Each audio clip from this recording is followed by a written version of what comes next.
আজকে ফুলকি ছাতুর চচ্চড়ি বানাবো। তার জন্য কড়াইয়ে তেল দিয়ে দিয়েছি। এই বালি ছাতু বা ফুলকি ছাতু যেগুলোকে বলে ভালো করে বেছে ধুয়ে নিয়েছি।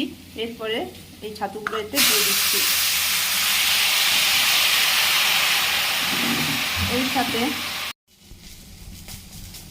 নুন, হলুদ, কাশ্মীরি লঙ্কার গুঁড়ো আর এটা একটা সর্ষে পেস্ট করেছি। এই সর্ষে পেস্টে দিয়েছি 2 রকমের সর্ষে, পেঁয়াজ, রসুন, লঙ্কা, জিরে, এগুলো টমেটো সব একসঙ্গে পেস্ট করা আছে। এই পেস্টটা একটু দিয়ে দিচ্ছি, দিয়ে ভালো করে এগুলো একটু নেড়ে ঢাকা দিয়ে দেবো।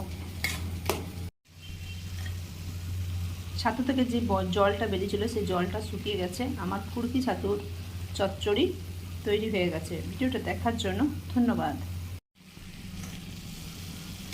আমার রান্না যদি আপনাদের ভালো লেগে থাকে তাহলে লাইক, কমেন্ট এবং শেয়ার করতে ভুলবেন না।